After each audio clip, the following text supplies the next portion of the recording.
Let's talk to Donald Trump right now. Mr. Trump, thank you for joining us again. I don't think we've ever seen anything like this before. A Republican candidate for president in a pitched battle with the party's previous president and vice president. Well, George, this wasn't started by me. This was started by Jeb Bush. He was telling me all sorts of good things, and in a debate and various other places. And finally, I said, "Hey, look, he was saying how safe things were." Well, I said, "Excuse me, the World Trade Center came down during your brother's administration. You can't bring out the brother, who might be a nice person. I don't know. I don't know the brother. I never met the brother. But you can't bring out the brother, say what a wonderful job he did. It's like a baseball game. They got 20 runs in the first inning, but after that, the team played well." The World Trade Center came down during his, and thousands of people, many of whom I knew, many people that I knew died in the World Trade Center. That happened during the Bush presidency, which is, you got to bring that out also. Are you standing by your contention that President Bush lied about weapons of mass destruction? A bipartisan commission said there's no evidence to back that up.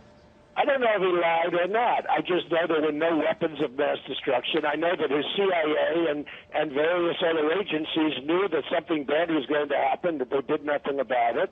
They did not get along. If you look back at your records, which a lot of people don't bother doing, they got along horribly. The heads of the CIA and the heads of the various other agencies weren't speaking. There was a lot of problems there. And obviously, Osama bin Laden, who I wrote about 2 years before the World Trade Center came down, I wrote about Osama bin Laden in my book.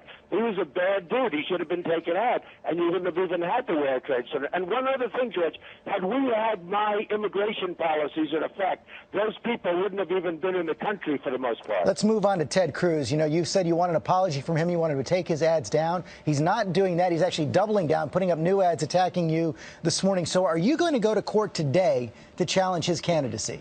Well, let me just tell you, I've dealt with many people over my lifetime, and I've been very successful, and I've dealt with some people a lot tougher than him, but I've never dealt with anybody that lied like him.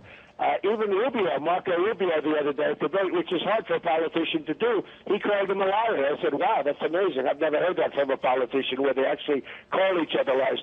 But Ted Cruz is a liar. I mean, he really just outright lies. He said, my whole thing is Obamacare, we're going to repeal it and replace it. He said, I love Obamacare. He said, I'm going to keep Obamacare. My whole thing, every single speech, you've heard numerous of my speeches. On the Second Amendment, there's nobody stronger on the Second Amendment than I am. And yet he said, Donald Trump wants to get rid of the Second Amendment. So are you going to follow? George, he'll say whatever he wants to say.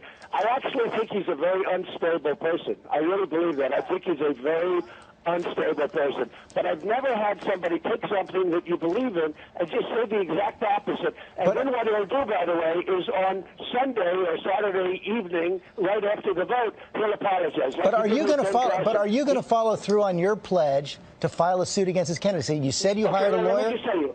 With Ben Carson, what this guy did was a disgrace, and people shouldn't forget about it. He then wrote a fraudulent voter paper. You probably saw that, voter violation paper. But he apologized to Ben Carson immediately after the votes were cast. Frankly, that should be taken away from him. That election in Iowa should be taken away from him. Yeah, he was born in Canada. Many lawyers are saying he doesn't even have the right to run for president. He can't be president because of the fact he was born in Canada, lived there for years. I mean, under that theory, I guess Winston Churchill could be. You take a look at this. He was born in Canada, lived there for years. When you talk about a natural-born citizen, according to many great lawyers, I've been looking at it very strongly over the last 3 days. So I'll ask you again, are you going to file suit? I'm thinking about it very seriously, George. I already have a lawyer. We're looking at it very seriously. We're thinking about it. Mr. Trump, thanks for joining us this morning. Okay, thank you very much.